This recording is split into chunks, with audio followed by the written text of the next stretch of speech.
We are here today to celebrate a monumental achievement on behalf of our residents. With the passage of the fiscal year 2022 budget, which is a culmination of months of collaborative work that began in late spring, seems like a lifetime ago. Work with community leaders, community-based organizations, advocates, residents, and our City Council colleagues. With the passage of this budget, the collective we are serving notice that our future as a great global city lies in all 77 of our neighborhoods, all of them, and that we will leave no one behind. In this moment, slowly but surely coming out of a pandemic and recovering from a significant economic decline, we must recognize that because of compounded historical wrongs, the pandemic's impact was felt and experienced differently across our neighborhoods. I think of us as leaders, I think all of us as leaders have constantly thought about what it means to serve in these challenging times.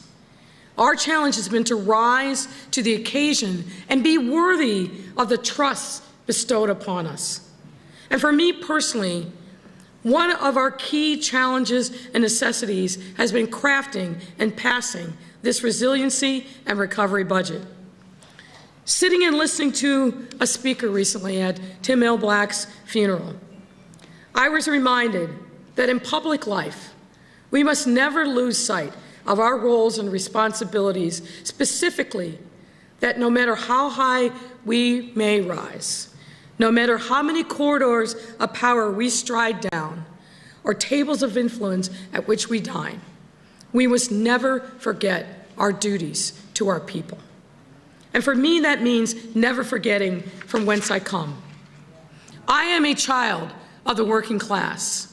I am a daughter of a disabled, discriminated against son of the Jim Crow South, for whom throughout his life, opportunities seemed completely beyond his grasp.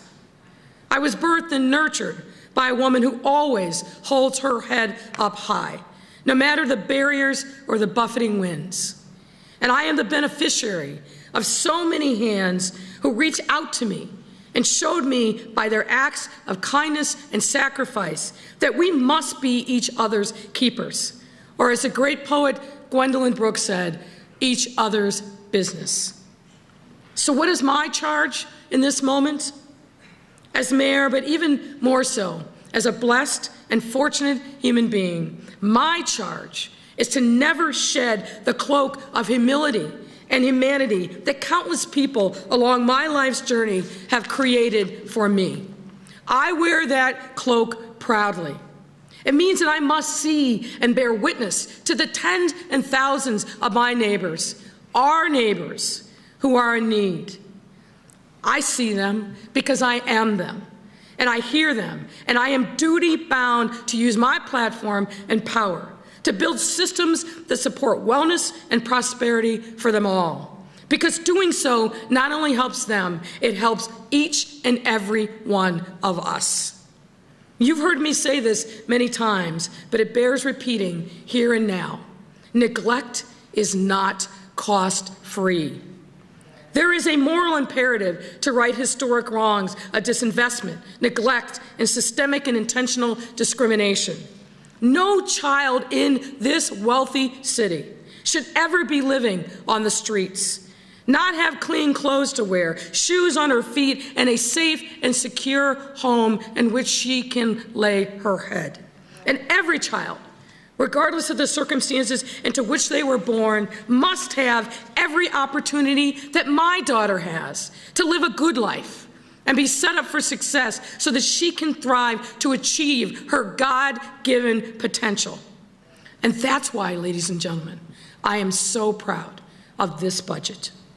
Truly the most progressive and forward-looking budget in our city's history. I want to especially thank Chairman Pat Dow for her steadfast leadership and support through yet another budget season. She's a no-nonsense pragmatist who runs this process with integrity, diligence, and attention to detail. Thank you, Chairman Dow.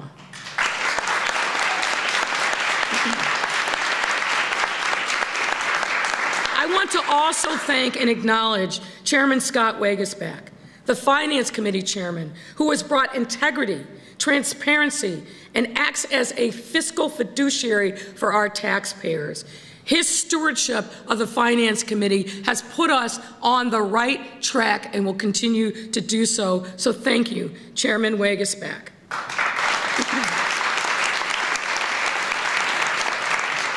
I need to also thank the caucus co-chairs, my floor leaders, Michelle Harris and George Cardenas, and the other key alder people who advocated and stood for what is right and good in this budget, as well as the many advocates and everyday residents who helped to move it forward. This year, we began to move from the pandemic. We still face a city rife with emotional pain and economic loss caused or exacerbated by this crisis. Our challenge was to face these issues head on and to make sure that our investments and policy prescriptions met the moment and reflected the lived experience of our residents. The investments we have in store with the passage of this budget reflect our ultimate goals, which are to create a safer, more equitable, and inclusive Chicago, where people can take root, raise a family, build a business, and make a better lives for themselves. To fulfill this goal, we must make investments that increase safety in our communities and accelerate our economic recovery, while continuing to ensure that all Chicagoans have the services that they need to live life in our city. Chicago must be a place where everyone, no matter which of our 77 neighborhoods in which you live, that everyone feels free to leave their home, walk their block, and live their lives in peace and safety. During the pandemic, every system that we rely upon for safety and security broke down. Our family systems that were plagued by sickness and death, our school systems were closed, our social service systems were unable to reach people and provide direct assistance, and our criminal justice ecosystem simply fell apart. As a result, we have and continue to see an unacceptable escalation in many social ills, including violence. This budget attacks these problems head on. So this is not only a resiliency and recovery budget, but also one that continues the hard but necessary work of eradicating the root causes of violence and strengthening systems that support wellness and ensure that our youth, families, and communities can thrive. Community violence, ladies and gentlemen, as many of you know, is symptomatic of deeper, long-standing problems. We need to continue to strike hard and fair blows against our common enemy of gangs and guns, and continue demanding that the perpetrators of violence are held accountable. But our violence reduction strategy must be centered around cutting off the pipeline of souls lost to the streets and vulnerable to the predatory tactics of heartless gang members who demonstrate through their carnage that they are enemies of people of goodwill.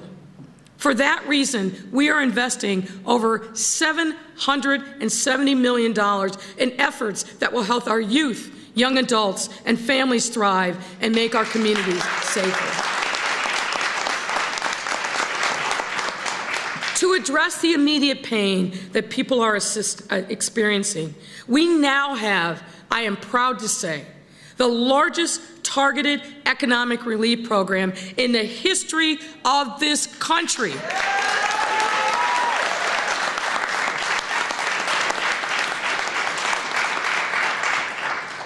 I've talked about many times where I'm from. I remember nights watching my parents sit around our kitchen table with the bills all spread out, trying to figure out how they were going to make ends meet, how to make the mortgage payment or utilities or the car payment, and always feeling like they were coming up short, constantly trying to rob Peter to pay Paul. We know that there are families that are going through that same exercise every single day in our city. And what we also know is that having extra income consistently for some time can make the difference for the working poor who are living on the cusp of financial ruin.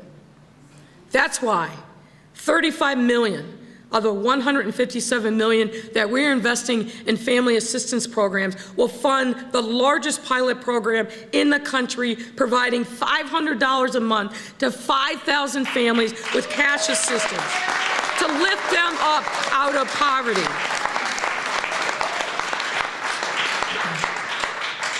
Now, this program is controversial for some, but for me, it just makes plain sense. Of course, we need to teach people how to fish. But right now, in this moment, with so many people suffering in pain and worried about financial ruin, this is what we must do to make sure that these families don't slip into the abyss.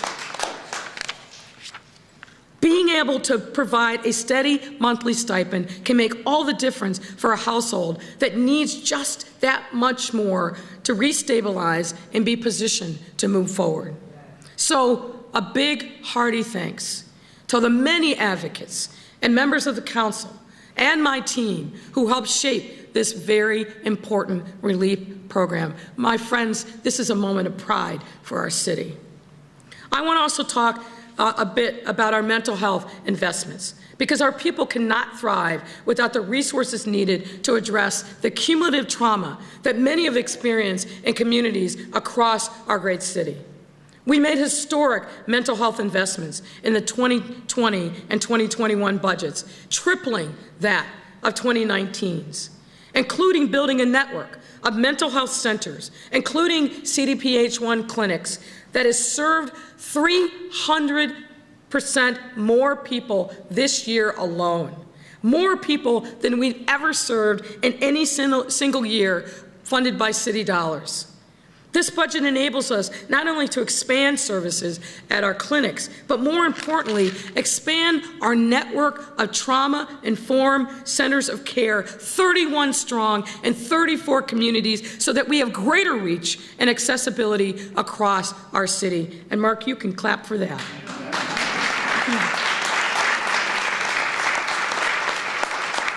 But that's not all, because we cannot have a build it and they will come approach to mental health. An ecosystem approach creates many pathways to healing, all of which are being expanded through this budget. Like, for example, our alternate response pilot programs that have multidisciplinary teams responding to 911 calls, a 211 system that will enable you to make a non-emergency call for crisis help and information, triage and sobering centers where people with mental and behavioral health needs can get the medical treatment they need instead of being sent to an emergency room and then being dumped back out in the street or worse, locked up. And assertive community treatment where clinicians embrace and support their clients in homes for the unsheltered on the street. We will do all of that with the dedicated funds of $108 million. COVID has introduced deeper levels of pain and grieving, and we are acknowledging and responding to those needs with this budget. Let's talk about our youth. We must work to ensure fewer young people and young adults find themselves out of school or out of work, and we have to connect them to opportunities so that they can have a sustainable life. Through over $65 million in this budget, we will be able to deepen our investments in our young people by funding incredible community-based youth organizations and initiatives through My Shy, My Future, our administration's signature youth program, which will bring a laser focus on connecting youth to opportunities in 15 communities hardest hit by violence. We will also fund intensive programs for youth and young adults who have been justice involved. We know from research-based programs like Choose to Change, led and created by Jadine Chow at CPS, that these beautiful young souls often need more than a typical after-school program to address trauma-related needs through intensive supports. We look forward to creating wraparound programs and jobs for young people, not just during the summer, but year-round. And to our families, to fully help our young people chase their dreams and reach their potential, we must ensure that their families have good-paying, sustainable jobs and a roof over their heads. With this budget, we are investing in workforce supports that enable those who need most the jobs, like our returning residents and residents in high unemployment communities, that they have the tools that they need to obtain those jobs and to succeed. We will also create and upgrade more than 4,000 affordable housing units with our $157 million investment.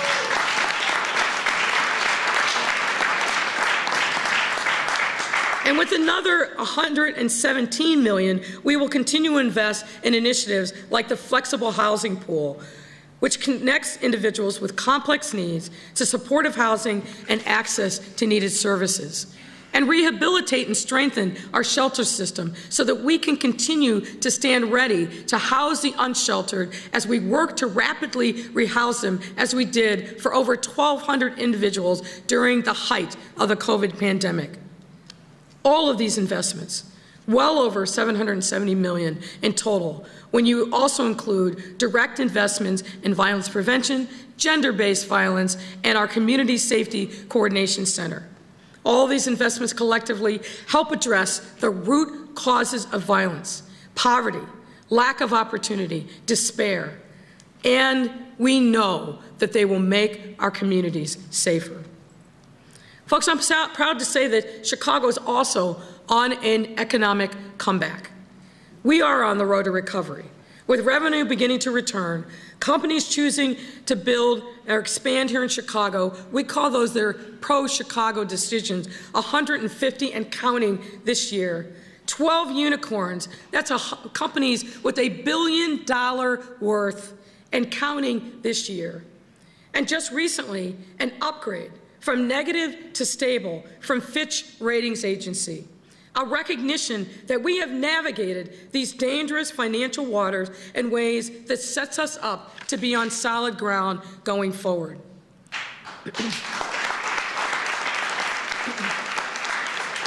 And friends, it's no small feat to say that we will achieve structural balance in 2023, despite the enormous deficit that we face coming into this administration, and on top of that, a global pandemic. I have my all-women dream team to thank for that. Jenny Bennett, our CFO, Susie Park, our budget director, and Reshma Soni, our controller. Thank you, ladies. We are bouncing back. We are bouncing back because our fiscal prowess and prudence, and because of how well we have managed through the pandemic, how we have managed through this pandemic. No other large city navigated the pandemic like us, partnering with community leaders through the Racial Equity Rapid Response Team, Illinois Unidos, to attack head-on COVID disparities, mounting the most efficient and equitable vaccine distribution program in the country, and navigating surges through swift and sound policymaking. Dr. Allison Arwady and her team at Public Health are heroes, and helped us save lives in this city. And our community-based partners, we worked together. We told the truth. Even when it was hard for people to hear, we followed the science and the data, and we are all the better for it. Because we managed COVID so well, our revenues this year actually exceeded expectation. And this budget ensures that through our economic engines, we will get back to full throttle through investments in our businesses, large and small, in our communities. Speaking of small businesses, this budget builds on the successes that we have had with Shy Biz Strong and other policies to make it easier to start and grow a business here in Chicago. And our investments in both BACP and the Department of Procurement Services will establish offices that focus solely solely on leveling the playing field for our minority and women-based business owners.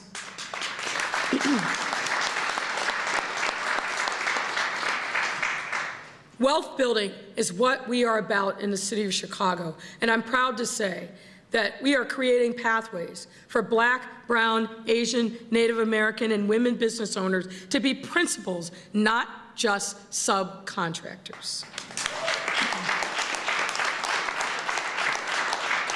We know that when we invest in our communities, they become economic engines in and of their own right. The great historian, Tamil Black, taught us so much about the robust history of Black Chicago, documenting through his legendary storytelling thriving places like Bronzeville, where dollars turned over and over again in redline communities with vibrant commercial corridors and all of the amenities that attract more business and growth. In this budget, we will build on the commitment that we made 2 years ago in Invest Southwest, which, by the way, we have met and exceeded. We are investing another $160 million into community development, addressing abandoned lots in too many of our abandoned communities, as we have begun to do in Garfield Park, and catalyzing the kind of development that garners attention, businesses, and importantly, people and jobs. We would be remiss if we didn't talk about our environment and our absolute necessity to be stewards here as well. We must advance our efforts to protect and restore our local environment. Setting and implementing bold, equitable climate goals are necessary for cities as diverse as Chicago. With this budget, I am proud to say that we will be making the largest one-time investment in climate mitigation, adaptation, and environmental justice priorities in this city's history, over $100 million.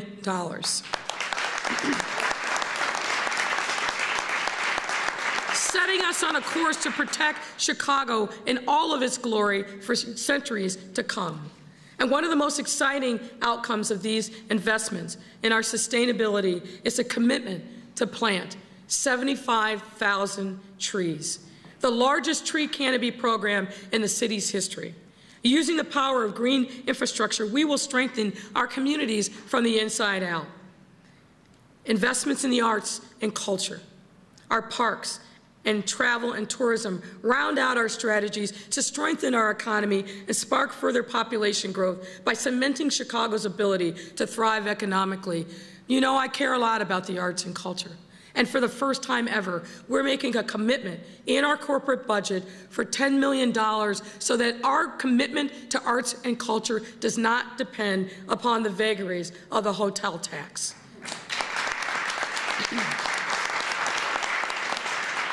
And while we are protecting our ability to provide every Chicagoan with top-notch city services and investing in internal improvements that will make it easier to deal with the city, whether you are creating a bill payment plan or getting a tree trimmed. Taken all together, our investments in this budget paint a vivid picture of the post-pandemic future we deserve and can achieve. And we've done this by going where we needed to go, listening to our residents, being in concert with them, understanding their pain, what they needed to be able to thrive. This budget reflects that months-long process of engagement, of being humble and going in with a listening ear. Fulfilling many commitments and responsibilities we have to our residents is a task that simply cannot be accomplished by one person, one program, or even one budget. But it can be done by all of us working together as one Chicago. That's why I'm thrilled that we have not only passed the most progressive budget ever in the history of our city, but we did it through the most inclusive process that the city has ever seen. Thanks to you and all those today who voted yes to the historic funds and our 2021 amended budget, which appropriated the ARP funds, and in our 2022 budget. 2 yes votes that we will look back on as a critical turning point for our city. Let me end with this. I think a lot about Harold Washington in these moments. And this morning I was doing a little research and reading a Tribune article from 1987 in October, when Harold Washington announced what would be his last budget. He was struggling, as you know, because of forces that didn't want him to succeed, that didn't want to see change come to the city. He never lived long enough to see that budget come to fruition. But with the passage of this budget, we picked up the baton that he has relayed to us, and we are moving forward to next generations to make sure that the promise that began in 1983, that was renewed in 1987, is a legacy that we pass on and that we leave for our children to be proud of us because we made the right and tough decisions in this moment. I've had a hard time sleeping the last few days, not because of fear, but because of excitement. The excitement of what the possibilities would be in this moment if we got this budget over the threshold. Ladies and gentlemen, I am overjoyed with humility, with reflection, but also with incredible pride. You've heard me say this before, I'm humbled every single day to be the mayor of this great city in this moment, working with so many important leaders from our city council, but also from community organizations all across our city. We have a same vision. That is, we want a better Chicago for our residents for years to come. And with the passage of this budget, we have made another down payment on getting that job done. Thank you so much.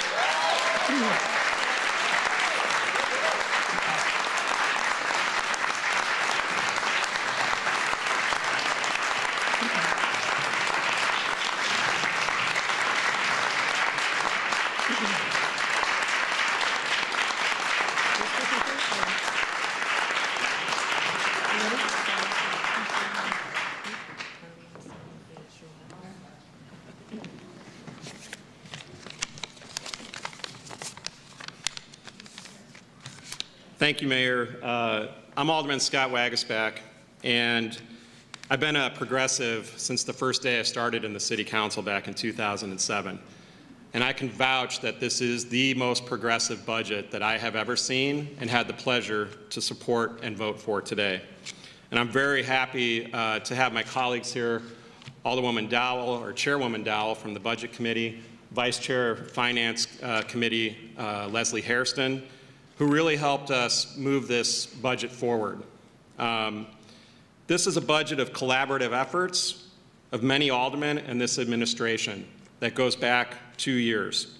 As we started to change the way that our committees worked, as we started to change the way the collaboration worked between the administration and aldermen, this is what it can lead to.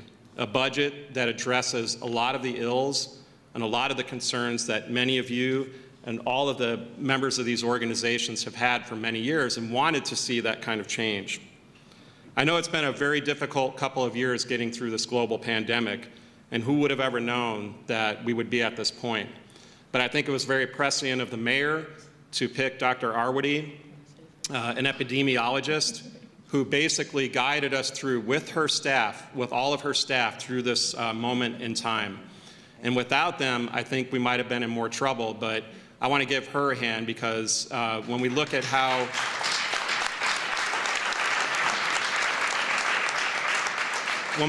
we came out of this on a strong road to recovery, it is because, as Mayor Lightfoot said, we listened to the science and we did the right things to get us back on a path that would allow for this strong recovery. We made some painful decisions, though, on the way. We had to stabilize city debt, and we had to make fiscally correct decisions. And those fiscally correct decisions were done by the mayor and by a strong staff. I want to thank the IGA who helped us through this day in, day out. I want to thank the budget staff of Chairwoman Dowell, who were sending us messages late into the night, responding to the over 1,000 questions that aldermen had for our department heads throughout this budget process. That is a lot of back and forth, and I have to say that any alderman who said they didn't get their questions answered, something might be off there, because all you had to do was look through each one of those, continually read through them, and understand that the staff were doing everything they could to answer the questions. These funds that we have for affordable housing, for mental health, for homeless prevention, and countless other social services are really going to provide for neighborhoods that have been disinvested in for decades. And I am proud to stand with the mayor as we see these funds go away from wards that have perpetually seen that investment and move it into areas of the city that we are interdependent on, but have never recognized that. People and places will no longer be disenfranchised. And the programs include direct investment for a more equitable city. When we look at this moment trying to help people face the insecurities, not just because of the global pandemic, but lifelong racial wealth gaps, I am happy to stand with the mayor to take on that fight. The guaranteed income here is not much unlike child tax credits or stimulus checks or PPE funds that went to many of our restaurants and businesses. And what we hope to see is that those funds that go to those people who need it the most in our city, the people who are trying to survive day in, day out, each one of us has a story like that. Each one of us has a family friend, somebody who went through the same situation that needs this to get them through this time. And I think it will, if we're looking at how they invest it, if we're looking at where they put it back into the city, it will create that stronger economy that we're looking for. This budget does help right the financial ship. A lot of you heard back in July that Moody's Investor Services changed its outlook on geo-debt from negative to stable. That was another positive step that this team, the finance team, based more of these sound fiscal policies on in this budget. In Bond Buyer yesterday, Fitch Ratings commented, quote, "Outlook revision to stable reflects the ongoing revenue recovery across the city and significant infusion of federal fiscal aid to ease the pressure and allow for this investment grade standing." While we still face considerable financial challenges, and the last 2 years have shown a difference in that approach and how we can move forward. And how do we keep improving? With continued collaboration and sound fiscal management. We've climbed the billion-dollar pension debt. We are beginning to pay down our debt. We've done away with one of our most hated fiscal policies, which was scoop and toss. And we are moving to issue new bond money for transformative capital investments that aldermen and people in the city have wanted for decades. We also have a property tax levy that does include a very modest increase. But instead of the hand-wrenching that aldermen did for decades, waiting and waiting to add to that property tax and then getting stuck with $500 million bills, we now have a modest increase that provides stability and predictability for every taxpayer in Chicago. But that being said, we also have to fight for stronger revenue streams, perhaps a graduated state income tax that passes at the state level to help out every city, not just Chicago. So jumping ahead, I just want to say a very heartfelt thanks to the women who led us through this challenge, and I was proud to stand with them. When we look in the back there, the great thanks, along with the mayor, should go to Budget Director Susie Park, Chief Financial Officer Jenny Wong Bennett, and Comptroller Rishma Soni.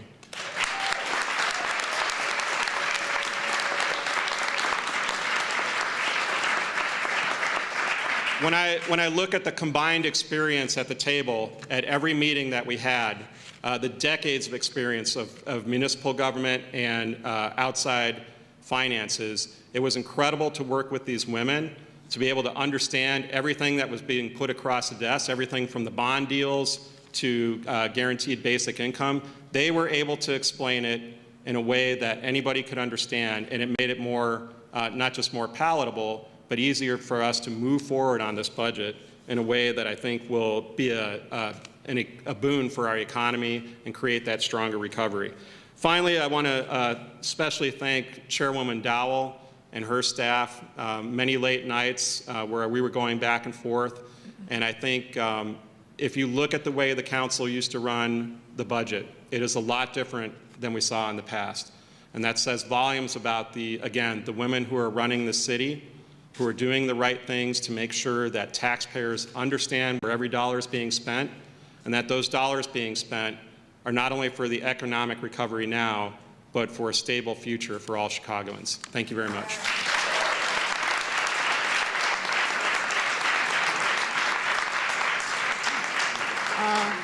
Good afternoon, everyone. I am a woman of few words. I am delighted that the budget has passed. It has been a long, long process, and I am exhaling. So I want to thank my colleague, Chairman Wagasback, for going through all the little details about the budget. What has been really exciting to me over the last few months has been watching my colleagues and hearing from the community and working with the mayor's office and the finance team to really craft a budget that is going to make changes in the city of Chicago in every single neighborhood across the city. I believe that this budget reflects the desires of my colleagues. Not every idea made it into the budget, but I can tell you over the course of the last 6 months, if you had an idea and it made sense and we could work it out, it's in that budget. It is reflected in that budget. And it all starts at the top. This is the mayor's moment, and the mayor's leadership makes this possible because there was collaboration. There was a sense of we're all in it together. Let's make this budget about the recovery and the resiliency of the city of Chicago. And when you have a leader who gives out that kind of signal, that makes it easier for us in the city council to work with her, to work with the administration, to work with the finance team in the best interest of the city of Chicago. That's what it's all about. Right. So I am very proud to be a part of this budget and am happy for the opportunity, Mayor. You know I did not always want to do this. I am happy for the opportunity to lead our colleagues in this effort. I look forward to the work that's coming in the future with the subcommittee that's going to be transparent and open about how we spend these dollars so that the people of the city of Chicago can see that together we worked in their best interests. Thank you.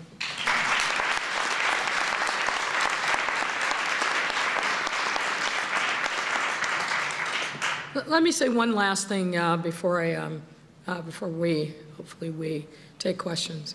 If you look around this room and you look at the people that are on the stage, this is our city.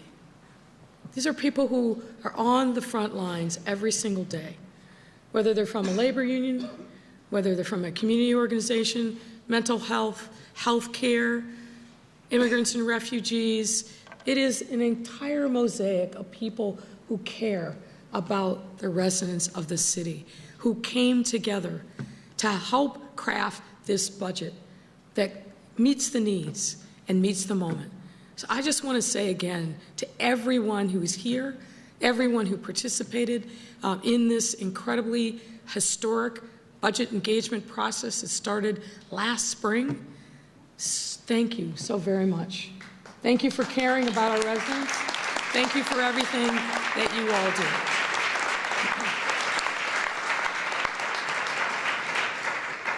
Thanks a lot, Mayor. We're going to kick it off with Heather Sharon from WTTW. 2 questions per reporters, folks.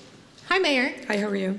You campaigned in 2019 on a promise to reopen mental health clinics that were closed by Mayor Rahm Emanuel, but up until the Friday committee meeting, you had resisted to putting more money in the mental health clinics, and this budget includes $6.3 million to increase staffing by 73%, which was insisted upon by the Progressive Caucus. Does that represent a reevaluation by you and your administration that the city's mental health clinics have been underfunded in the first 2 years of your administration? So let me just correct a little bit the premise of your question.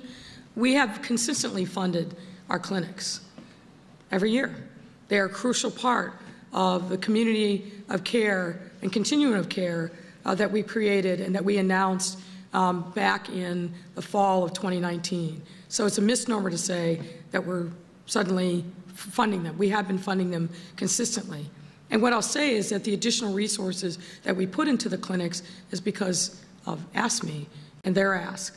And we sat down and we negotiated in good faith and came to an agreement. So ASME really is the one that should get the credit for that. Obviously, there were members of the City Council that brought these issues to our attention, but it was really our partnership and thoughtfulness on the part of ASME, and I'm pointing to Adrian, who's here representing ASME, but that's really where that came from. Our clinics are important, but what we know from a lot of conversation with the spectrum of mental health service providers and from patients themselves is they want community-based solutions and solutions that are easily accessible and that can accommodate a range of services, not just the most acute services, which is what our clinics were serving. And I think it's also important to know this.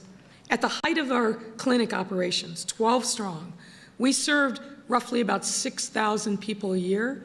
Now we're serving almost 30,000 people a year.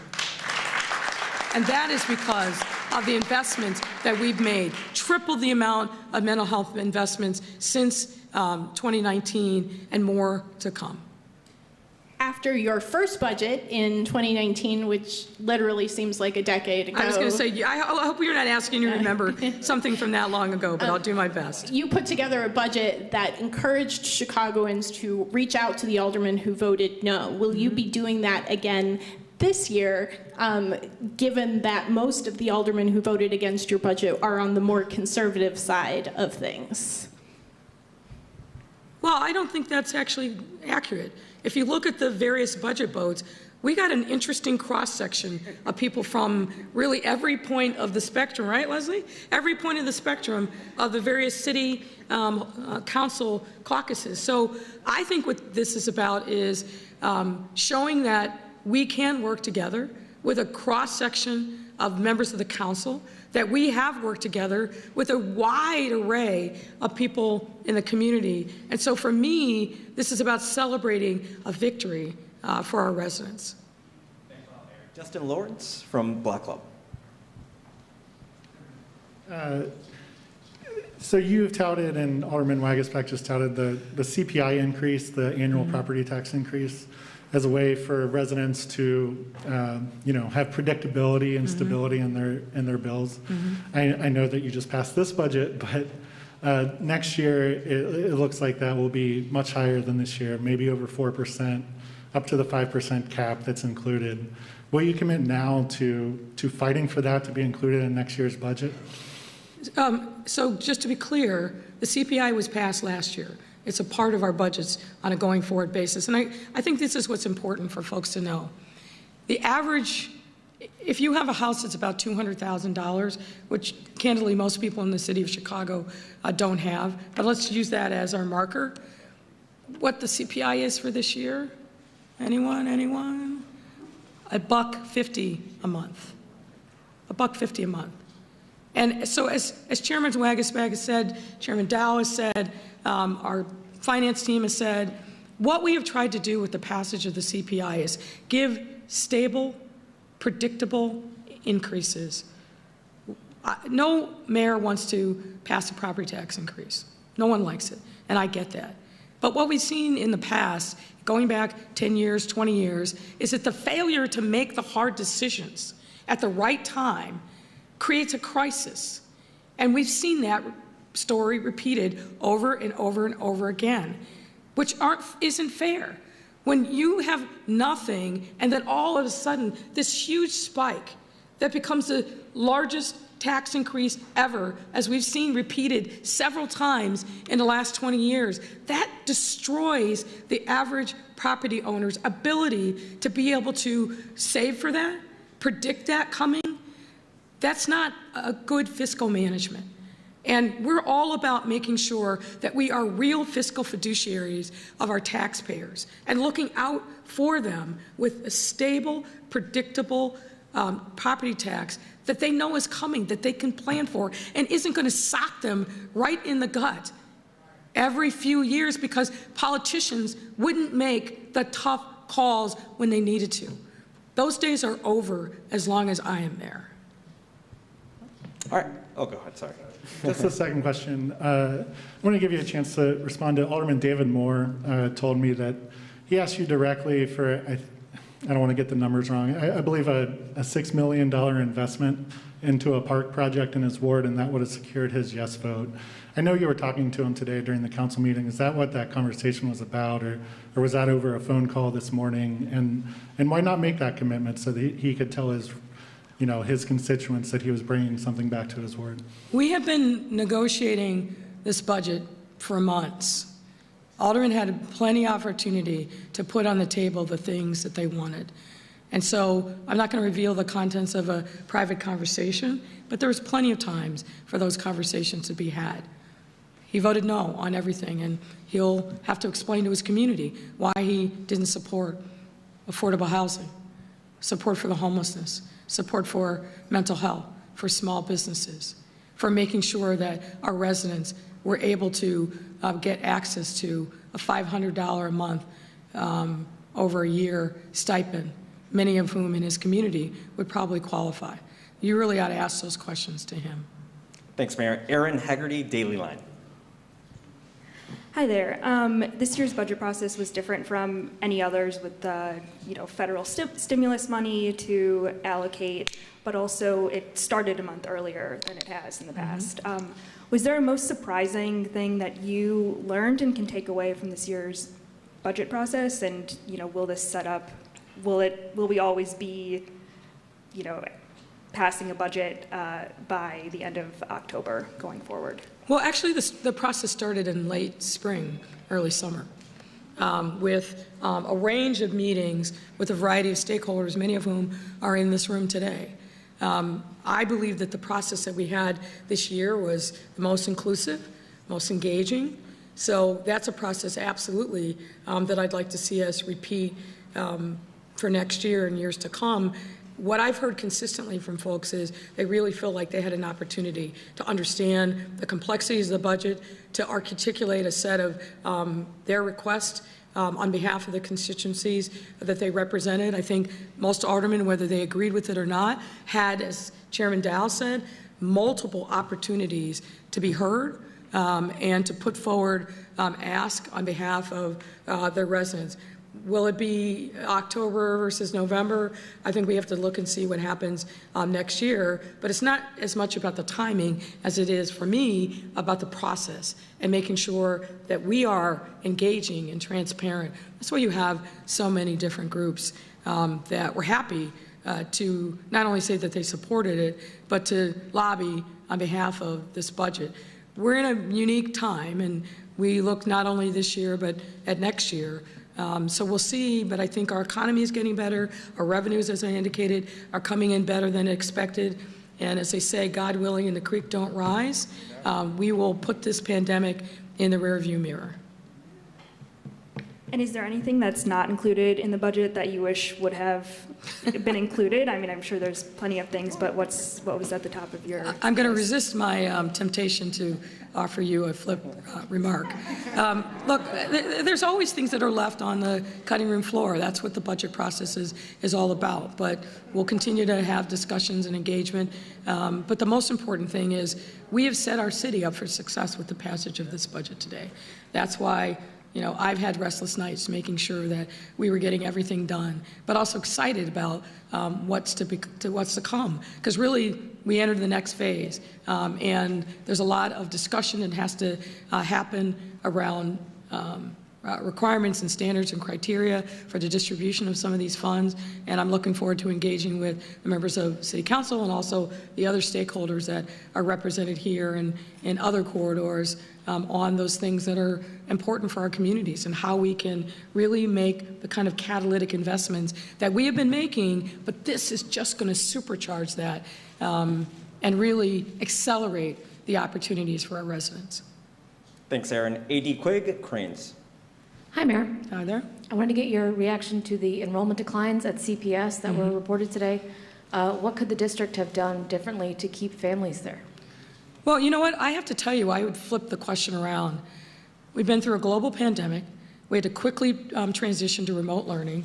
We know that that didn't work for a lot of families. There's been a lot of challenges and struggles that have been revealed throughout the course of this pandemic that hit our most vulnerable residents the hardest, many of whom are reflected in CPS. I know that the CPS team worked their tails off, because I got weekly reports of it, in really trying to engage those students who either didn't show up for remote or in-person learning last spring. So given all of that, the fact that we're down only 10,000, to me, is a minor miracle. And the CPS team is continuing every single day to reach out to those folks, to understand where they are and what we might do to bring them back. So I feel like, given the circumstances, 10,000, and I'll really say it in the flip, the 320 plus thousand, 40,000 that did show up and were there by the 20-day count is a testament to the hard work of many at CPS, and I salute them for those efforts. And as I said, they work their tails off every single day, making literally tens of thousands of contacts by phone, by email, by door knocking. They did yeoman's work. And we've got to make sure that we continue to build strong, healthy communities, and that's what this budget is all about. So we give families a reason to say yes and stay in our city. And I feel very good about where we are and how we're moving forward. A few aldermen today brought up the sustainability of these ARP and GEO-funded programs included in the recovery plan. Mm-hmm. Are you stressing future budgets by starting new programs that the public relies on, only to have to scramble for funding later? I don't think so. We thought a lot about this. We're pretty sophisticated in recognizing that the federal dollars that we fought our tails off to get, recall, not that long ago, there was no money for cities. We were left on our own a year ago when we were doing our budget. The December stimulus gave us a tiny bit of resources, but nothing that addressed the revenue loss. So we treat these dollars with the preciousness with which they are, but also being very clear-eyed about the likelihood of us getting additional federal dollars is pretty slim. Look what goes on every single day in Washington. An infrastructure bill that 70% of Americans of both parties believe is the right thing to do, and yet we can't get that passed with both houses of Congress and a president from the same party. The $1 trillion plus Build Back Better program that has so many things that will completely transform the lives of so many. Can't get that through Congress. So we were very clear-eyed in thinking about these dollars as making one-time investments. And you'll see that a lot of this is going to programs and infrastructure building in communities that is one-time in nature, but will have a years and years and years and generations of impact. So I think we've struck the right balance. We didn't load up the corporate budget with a lot of things that we couldn't pay for in the out years. But man, oh man, are we going to use those federal dollars for good in our city. Thanks, Mayor. Greg Pratt, Tribune. Good afternoon, Mayor. Good afternoon. Silvana Tabarez and about 12 other aldermen want to have a meeting on Friday to discuss the vaccine mandate and to try to overrule your mandate. What are your thoughts on that meeting and on their latest push there? What I think is that today is a day for celebration, and we'll deal with the politics another time. Do you plan to attend the meeting, though, if they show up and there's a quorum? As I said, today is a day for celebration, and we'll deal with the politics another time. All right, Mariah Wolf with WBZ. Hi, Mayor. Hi there. Are you committed to releasing the Inspector General report on the Anjanette Young case? Well, I'm going to follow the law, and if that's what the law dictates. But that report and that investigation, from my perspective, is not done. So there's more road that we have to journey down before we're even at the point of making that decision. Okay. And then there's news out today that Avis Lavelle and Mike Kelly were aware of potential criminal allegations at 10 city pools and beaches as early as August 2020, and it didn't go public until 8 months later. Meanwhile, they were recruiting new lifeguards for the park district. Do you think Avis Lavelle should stay or go as park board president? So here's what I'm going to say about this ongoing situation at the park district. What I'm thinking about is about those brave young women that came forward, who told their stories in truth and in an atmosphere I think that was very difficult. So I think in order to do service to them, we need to let the investigation be complete. The facts will be followed where they may, and that between now and then, I think we've got to let the investigators do their work. All right, William from Newsmax. William, can you please use your mask, please? Sir, hold on, no. Hold on. Everybody in this room has a mask on. If you're, hold on. You're not wearing a mask. Everybody, You're not wearing a mask. Everybody in this room, you never wear a mask when you come in. I'm sorry, but I'm going to ask a question, and then I'll be more than, excuse me, sir, that's totally... You know what, you don't wear a mask when you come into our, no, you don't wear a mask when you come in, you don't wear a mask. You've never had it on, sir. Where is it? Take it out, let's see it. Please put it on. Why don't you put it on? What's the problem? I'm asking a question. All these other people ask questions and they didn't have masks to articulate and make sure that people can hear me. Do you mind if I just ask my question? All right, but this is the last time you're coming into my press conference and not having a mask on. You didn't wear it when you came in here. Yes, you didn't I wear did. it when you sat here. And Yes, I'm not going to tolerate this. Of myself. I'm not. I have pictures of myself wearing the mask. Not in this room, and never in any other room. It's okay. That is a lie. It's okay, security. That's a lie. He's going to behave himself. That's a lie. He's going to behave himself. Ask the question. Mayor Lightfoot, I can totally understand how you might think that $16 billion can buy you a lot of votes in the upcoming election.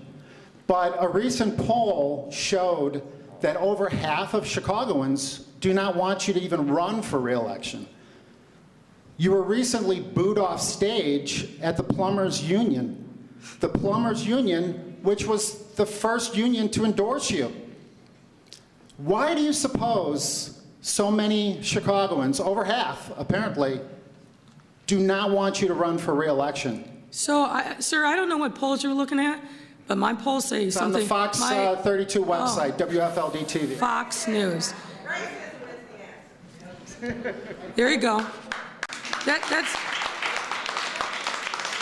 I know you like coming here and being very controversial, but we're here today to talk about investments on behalf of our city. And we're here to talk about what's in the best interest of our residents. The politics will take care of itself. I feel very comfortable about where I am and what the level of support I have in every neighborhood in the city. Most of what you said is, I won't use the word that just came to mind. I'll just say nonsense and half-truths. Let's go on. My follow-up question, my second question, is simply this. Since you became mayor, over 1,000 police officers have simply quit, left the job. Okay? You have a vaccine mandate for the police that you apparently don't have for the teachers. Why is that? Especially considering the fact that it's already been proven that the vaccine does not spread the virus or prevent people from even getting the virus. I don't know what world you live in, but here on planet Earth, the vaccine is safe, it is life-saving, and it's proven to save lives.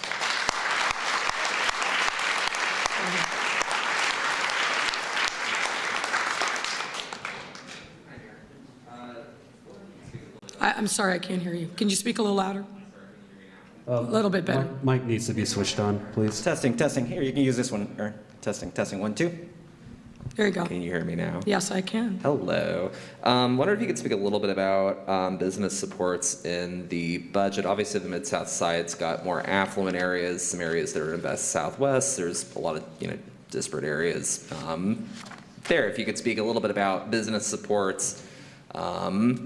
In general, I know you did during introductory remarks, but specific to more struggling areas and then areas that are, on more supportive business corridors, but, are also coming out of a recession, what this budget is doing for them. Well, I think you've got to think about it in kind of a holistic way. There are specific dollars that are intended to go to small businesses, and we will build upon the $100 million plus that we provided for small business supports with additional dollars. We'll be distributing them in the same equitable way that we've done before, which is making sure that we're reaching those small businesses and micro businesses that have the greatest need. So that's part of it. But the other part is this. When we support working families and individuals, we're also supporting those businesses. So there's a lot of different ways to look at this, but we want to be holistic in the way in which we are supporting the businesses in our communities. That's why we spend so much time engaging with chambers of commerce, individual businesses, business organizations. Sam Toya's here from the Illinois Restaurant Association, and has been a fearless advocate for his community. He's also talking to various unions that represent workers at businesses across our city. I feel very good about the investments we've made because they're informed by the partnerships and collaborations that have really served us well throughout the course of the pandemic. Crane's already got to my question about what's going to happen with the budget once the federal aid ends, but I'm curious about what you said in your answer to it. Obviously, Mayor of Chicago's got a bully pulpit within the Democratic Party, and you said, you're unsure whether or not the president's domestic agenda is going to pass as far as the infrastructure bill or Build Back Better. Can you speak a little bit more to that? I'm curious about your. What I'm saying is this: we don't have the luxury of waiting. We don't have the luxury of kicking the can down the road. There's no city, no mayor, particularly in this time when residents are in such need, that we can wait and hope and pray that something's going to happen at the federal level. We have to play the cards that we're dealt. We now have this opportunity, because of the ARP funds that have come, to chart our own future, and that's exactly what we've done. If the rest of it happens and it falls into place, I'm all for it. I'm an ardent supporter of President Biden. I'm an ardent supporter of the infrastructure funds. I've been calling and cajoling anyone that I could speak to, from obviously our federal delegation here, led by our great senior Senator Dick Durbin, but also talking to fellow mayors across the country. You can clap for Senator Durbin. He deserves that. So the point is that we have to make decisions based upon the facts as we know them today.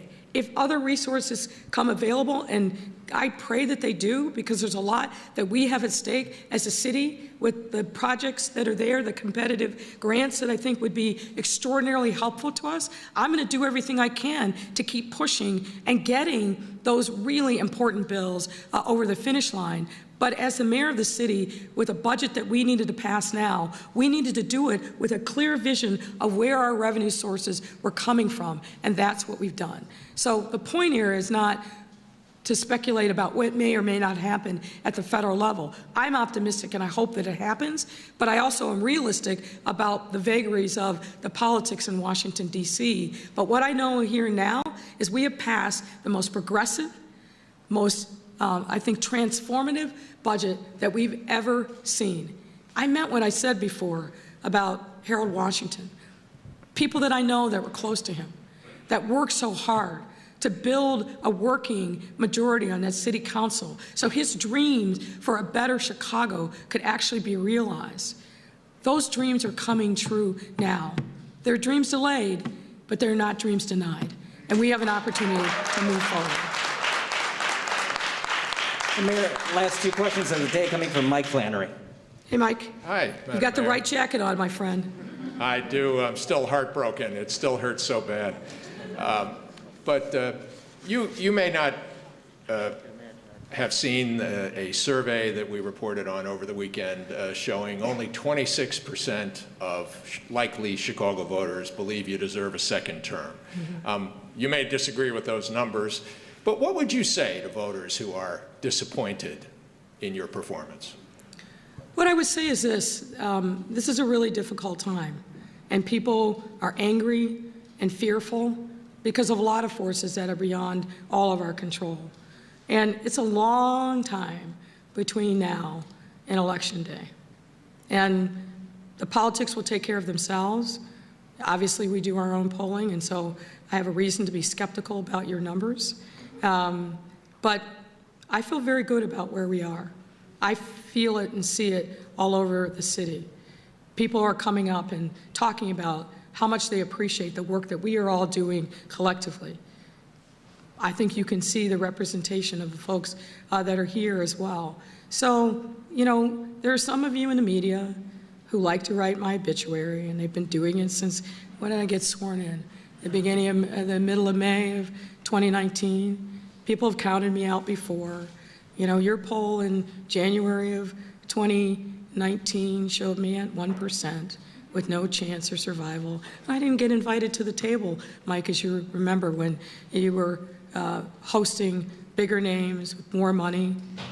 But here I sit as the mayor of this city, and here I will remain.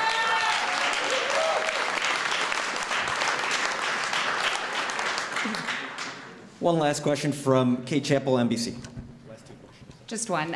Just to follow up on universal basic income, when do you anticipate releasing more information on who specifically will be eligible, if and when they'll be able to apply, and just any more information about when that will roll out? Yeah, I can't give you a specific date, but we are actively at work in talking to members of the City Council about what the right criteria should be. As I said, the lens with which we will view this is the lens that we've used before in distributing CARES Act dollars, the Small Business Resiliency Fund that we stood up very early on in the pandemic, the Micro Business Fund, the emergency rental assistance. We've always used an equity lens that focuses on those that are hurting most in these times. So that's the lens that we're using, and we've discussed some criteria back and forth, but we'll land that plane soon because we're anxious to start getting those dollars out the door. Thanks a lot, Mayor. That's a wrap. Thank you so much.